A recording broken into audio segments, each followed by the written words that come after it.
On la croyait hors de nos frontières, mais les acteurs du domaine sont unanimes. Des cas de dengue sont enregistrés au Burkina. Une trentaine sont recensés en ce moment et le ministère interpelle.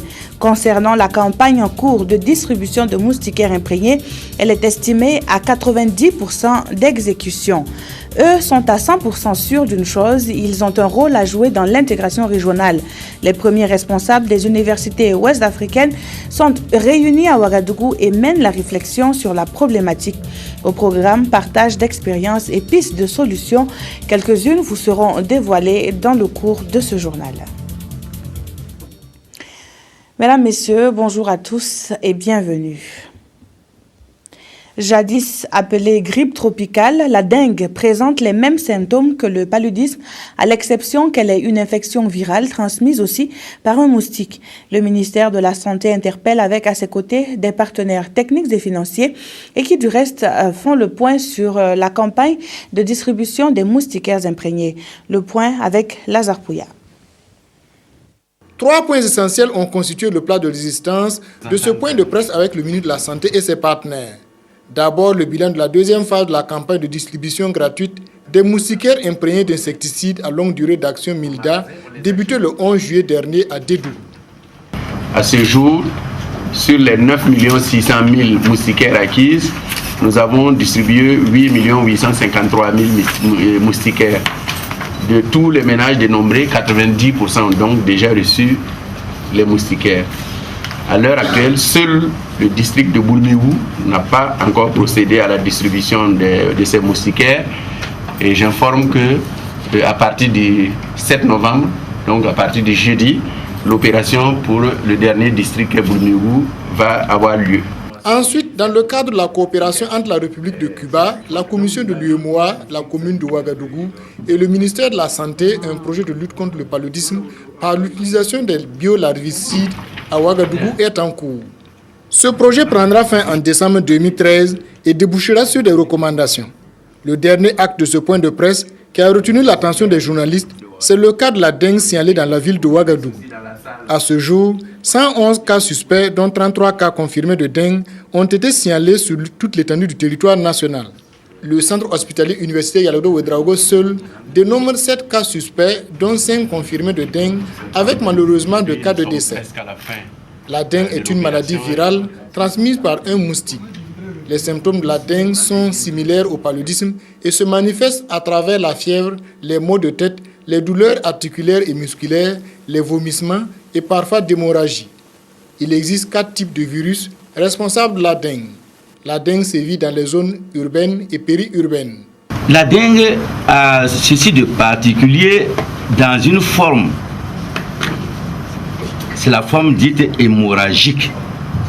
C'est cette forme qui pose des problèmes quand c'est le cas. Parce qu'effectivement, si elle est hémorragique, cette hémorragie peut être d'intensité de façon à compromettre à l'individu. Et cette hémorragie à n'importe quel endroit de l'organisme, au niveau du cerveau, au niveau des viscères, mais aussi au plan cutané. Ça peut être visible comme ça peut être occulte. C'est cette forme-là qui pose des problèmes et qui est cause de mortalité. Habituellement, les gens ils rencontrent des cas de paludisme, on traite comme c'est un tableau qui se superpose, mais les gens ils traitent, mais ce paludisme ne s'en va pas. Voilà. Au cours du traitement du paludisme, il y a le traitement qui est spécifique, mais il y a le traitement symptomatique. C'est l'aspect symptomatique là qui calme la dengue. Dans ces manifestations, on croit qu'il y a un recul. Lorsque vous traitez, que vous voyez que ça ne part pas, parce que quand c'est le palud, ce traitement symptomatique s'associe au traitement spécifique, tout s'arrange. Dans le cas où vous rencontrez la dengue, le traitement symptomatique, puisque c'est associé à un traitement spécifique du paludisme, or ce n'est pas le cas, évidemment vous voyez que ça revient, ça récidive, ça ne part pas. En attendant de trouver une solution, il est important de dormir sous moustiquaires imprégnés d'insecticides et d'éviter les piqûres des moustiques. Des maladies qui pourraient être prises en charge à condition que l'on s'intéresse à la prévoyance sociale. C'est ce que prône la Caisse nationale de sécurité sociale qui se rend partout au Burkina pour rallier le maximum de personnes à sa cause. À Fadane Gourma, il a surtout été question d'assurance volontaire et de bien d'autres missions que de la caisse donc, que nous présente Jacques Lamissa Tarpaga. Ces petits commerçants au bord des routes peuvent eux aussi assurer leur vieux jour en s'assurant à la Caisse nationale de sécurité sociale. C'est la principale information que les responsables de la CNSS apportent aux populations de la région de l'Est. La communication, on ne va jamais se lasser de la faire. Nous sommes du reste à notre 6e conférence régionale et nous comptons la poursuivre dans les autres régions. Nos attentes sont multiples. D'abord, inviter les employeurs qui ne sont pas à jour à se conformer à la législation. Comme vous le savez, le financement de la sécurité sociale est essentiellement dû aux cotisations de ces employeurs. Et si d'aventure ceux-ci ne payaient pas leurs cotisations, la Caisse ne serait pas en mesure de faire face à ses obligations. Au cours de cette conférence régionale, la CNSS dévoile aussi l'ensemble de ses missions et il s'agit essentiellement de la prévoyance sociale, un message bien reçu par les autorités de la région. L'importance de cette activité me paraît évidente. En effet, la Caisse nationale de sécurité sociale abat un travail extrêmement important depuis un bon nombre d'années maintenant en faveur des assurés sociaux, donc des Burkinabés et de ceux qui vivent au Burkina. Mais force est de constater que ces missions ne sont pas toujours bien connues des administrés. Et donc cet exercice de communication sociale vient à point nommé pour corriger cette lacune. La Caisse nationale de sécurité sociale entend ici apporter sa contribution à la lutte contre la pauvreté en offrant ces services qui permettent de pérenniser les revenus des assurés sociaux. Le Code des investissements et les instruments communautaires de l'UEMOA et de la CEDEAO ont pendant plusieurs semaines été dévoilés aux acteurs économiques burkinabés. Dans cette ville du pays, des ateliers ont donné lieu d'échanges entre acteurs pour mieux intégrer ces instruments dans l'exercice de leurs activités. Rien que pour le compte de la région du centre, plus de 70 participants étaient au rendez-vous. Le point avec Isaïe Parkouda et Adama Koulibaly. Ils sont des acteurs économiques venus de la région du centre pour s'informer des avantages du Code des investissements et des instruments communautaires de l'UEMOA et de la CEDEAO. Ces dernières années, plusieurs mesures relatives à la politique sectorielle de l'industrie, du commerce et de l'artisanat ont été prises pour inciter les opérateurs économiques. Toutefois, beaucoup de ces acteurs ignorent encore ces mesures. Parmi ces mesures figurent le Code des investissements et le Code communautaire. Mais il est constaté que dans les faits, beaucoup d'opérateurs, aussi bien publics que privés, méconnaissent ces mesures. C'est pour cela que nous avons entrepris d'organiser des ateliers régionaux pour pouvoir informer les opérateurs économiques sur les dispositifs prévus afin qu'ils puissent profiter de ces opportunités-là. Vulgariser les dispositions, les textes de loi et les instruments communautaires sur ces avantages, tel est le souhait des acteurs économiques. Cela nous donnera beaucoup plus d'opportunités pour des échanges avec le reste du monde, qui gagnerait à être de plus en plus développé avec des supports multiformes, en utilisant les NTIC et tout ça. Donc il est important de mettre de plus en plus à la disposition de ces opérateurs-là des supports qui pourront être exploités de façon permanente et aussi avoir une interface régulière pour que ces gens puissent de façon diligente et de façon réactive pouvoir obtenir les informations qu'ils veulent. Cet atelier régional de Ouagadougou marque la fin des ateliers régionaux de sensibilisation et d'information sur le Code des investissements et des instruments communautaires. Il doit être aussi une porte ouverte pour plus d'investissements au Burkina Faso. Les hauts commissaires garants du budget des communes et ce après la mise en place des commissions techniques provinciales. C'est ce que prévoit désormais la loi et pour mieux la faire appliquer, il s'est tenu à Zignaré, dans le plateau central, une rencontre annuelle des commissions techniques interministérielles et régionales. 5e du genre, la rencontre vise à définir les attributions de chaque partie pour la bonne marche des collectivités territoriales. Yolande Lompo. L'évolution du cadre juridique et institutionnel confère désormais aux hauts commissaires le pouvoir d'approuver les budgets relevant de leurs ressorts territoriaux. Et la présente rencontre qui vise une harmonisation de la compréhension des textes de la décentralisation devrait aboutir à une redéfinition des rôles des différentes commissions. Parce que vous savez, les communes n'ont pas l'expérience, donc il faut un encadrement. L'encadrement qui veut dire que l'autonomie n'est pas une liberté en tant que telle. L'État doit contrôler, l'État doit suivre la gestion en tout cas de ces collectivités territoriales afin qu'elles puissent justement remplir convenablement leur mission. Il faut alors revoir les attributions justement de la commission technique régionale et de la commission technique interministérielle qui c'était ces deux structures qui approuvait le budget, la CTI qui approuvait le budget des conseils régionaux et la CTR, la commission technique régionale, qui approuvait justement les budgets des communes. 5e rencontre du genre, elle se tient en 2 sessions et celle du plateau central regroupe 7 régions. Dans le but de permettre aux différents acteurs de mieux accompagner les collectivités territoriales, la seconde session se tiendra du 18 au 20 novembre 2013 à Cette question à présent, comment les universités de la sous-région peuvent-elles contribuer à l'intégration régionale? Elle fait l'objet d'une réflexion dans la capitale burkinabé à laquelle prennent part une 50aine de présidents d'universités. L'Association des universités ouest africaines est à la base de la rencontre que nous relate Maxime Zongo. Créée voilà 2 ans, l'Association des universités du continent version ouest africaine veut approfondir la réflexion autour de l'intégration régionale. En concertation ici à Ouagadougou, les présidents des universités de la sous-région ont choisi de se pencher sur la problématique. Objectif, faciliter la collaboration entre les universités de l'Afrique de l'Ouest et surtout entre francophones et anglophones. L'ensemble des débats qui vont se dérouler aujourd'hui vont porter justement sur les voies et moyens pour développer des partenariats entre les universités et en particulier entre les francophones et les anglophones, même s'il y a très peu de francophones qui sont présents, mais enfin ça va être l'objet des discussions. Comment donc les universités peuvent collaborer en matière de formation et de recherche et que ce soit une contribution dans l'intégration socio-économique de l'Afrique de l'Ouest. Les participants, une 50aine de présidents d'universités, dont la grande majorité vient du Nigeria qui compte à lui seul 129 universités publiques. Sont également invités à ces échanges la CEDEAO et l'UEMOA qui vont partager leur expérience dans le domaine. Éducation toujours avec l'extension du collège de Guiguem-Tenga dans la commune de Koubri.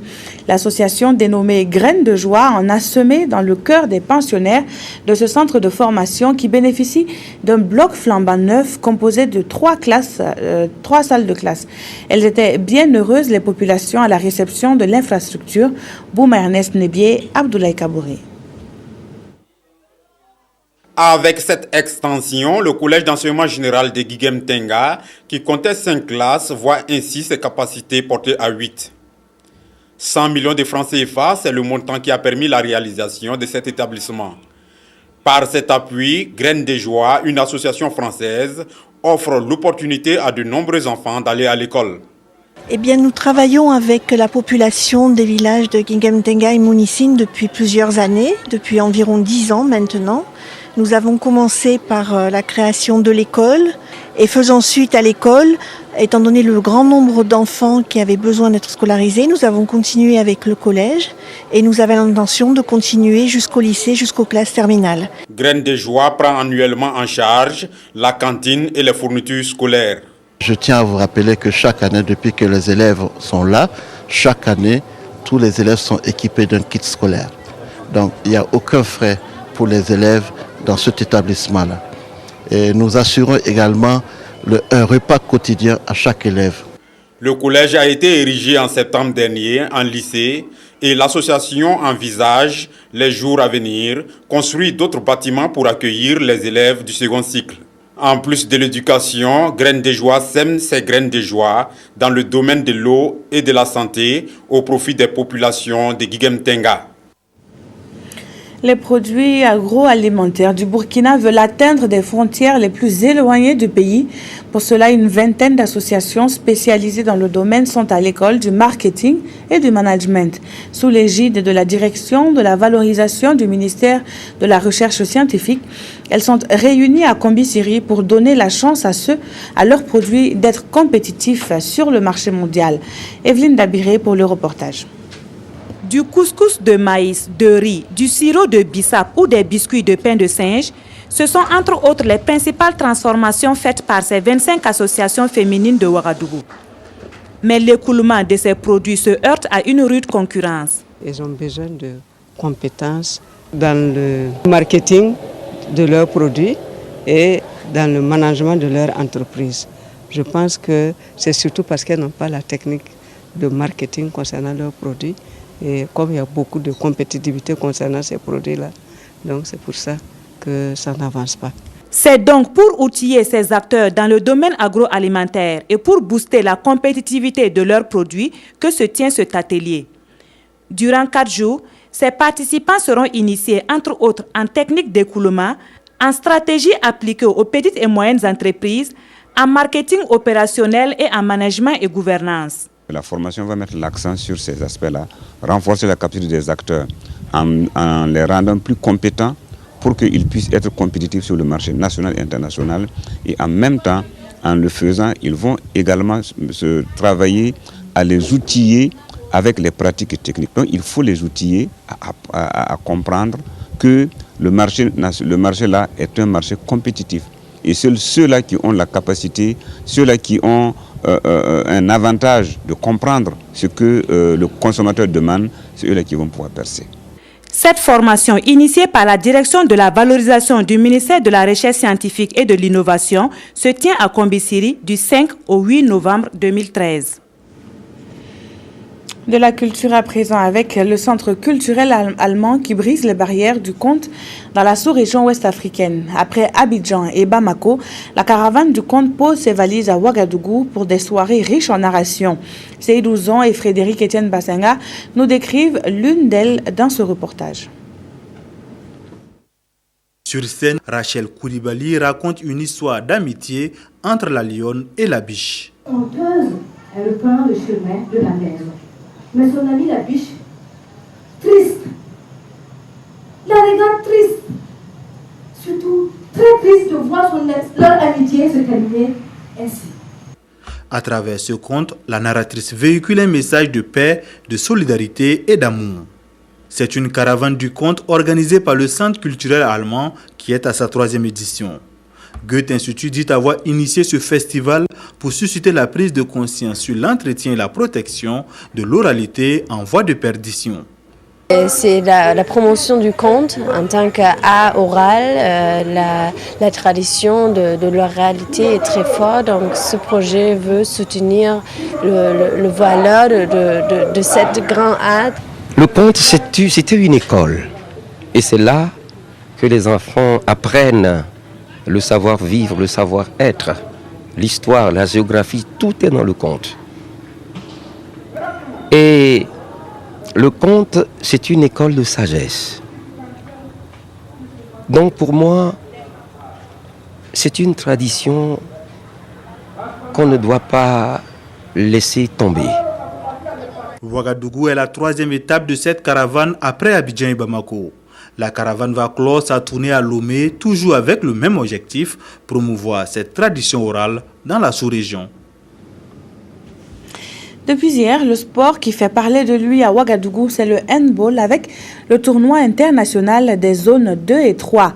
Les 2 confrontations d'ouverture au Palais des Sports, le Niger a dominé le Togo tandis que les étalons cadets ont manqué leur première sortie en s'inclinant face aux écureuils du Bénin. Les scores et plus encore dans ce reportage signé Yacouba Ouedraogo.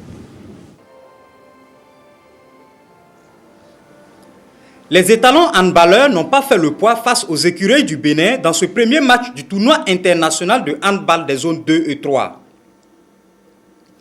Dans les 3 fois 20 minutes, avec un système de défense imposé de 1-2-3 pour les 2 premières vingtaines, Les protégés de Damien Sirima n'ont véritablement existé que dans la deuxième vingtaine où ils ont réussi à refaire leur retard pour être à égalité de 20 partout, après avoir été menés 12-5 à la première vingtaine. Jean-Noël Kambou et ses coéquipiers sombrent totalement dans la troisième et dernière partie du match face à une défense béninoise très agressive et bien organisée dans un système de 6-0. Les étalons s'inclinent sur le score de 26-33 pour les écureuils du Bénin. Dans le second match qui a opposé le Niger en vert et blanc et le Togo, c'est le MENA qui mène les opérations de bout en bout avec un intenable Maouli Hassan au-dessus de ses adversaires. Et même la volonté du portier togolais Brice Black qui monte pour créer le surnom en fin de partie n'a pas suffi à sauver les siens. Le MENA l'emporte sur le score de 33-28. Ce tournoi se veut être une école de hand avec la présence de deux experts français, dont Daouda Karamboué, ancien portier de l'équipe française de handball, champion du monde et champion olympique. Cette compétition ne concerne que les jeunes de 18 ans et moins. Mais ce critère d'âge ne semble pas respecté. Je déplore encore quand même, comme d'habitude, on sait très bien que chez nous en Afrique, on a souvent des problèmes d'âge au niveau des équipes, surtout des équipes jeunes. Comment peut-on faire progresser notre équipe nationale si au lieu de mettre des jeunes, on met des personnes plus vieilles? Les matchs ont été très enlevés. Et donc bravo à l'équipe du Bénin qui a gagné son premier match, bravo à l'équipe du Niger qui a gagné son premier match. Et on constate que le niveau en tout cas est très élevé. Je pense que les objectifs sont atteints et on se prépare pour la deuxième journée. Le tournoi international de handball des zones 2 et 3 regroupe 6 pays dont le Mali. Absent et pour ce soir, le Ghana effectue sa première sortie face au Togo. Et juste après à 18 h, le Burkina affrontera le Niger. La RTB, une fois de plus, éplorée, et ce depuis hier, avec la disparition de Madame Zerbo Aminata, qui a tiré sa révérence donc hier des suites d'une courte maladie. Madame Zerbo, que vous voyez donc sur ces images, a servi au sein de la télévision comme standardiste, engagée d'abord comme pigiste. Elle a intégré le 1er janvier 2006, elle a été admise à la retraite le 31 décembre 2012. La levée du corps est prévue tout à l'heure à 14 h à son domicile, 6 au quartier Gounguin, suivi de l'inhumation au cimetière de Gounguin. Toutes nos condoléances à la famille éplorée. Et c'est ainsi que se referme cette édition. Merci de l'avoir suivi. Bon après-midi à toutes et à tous.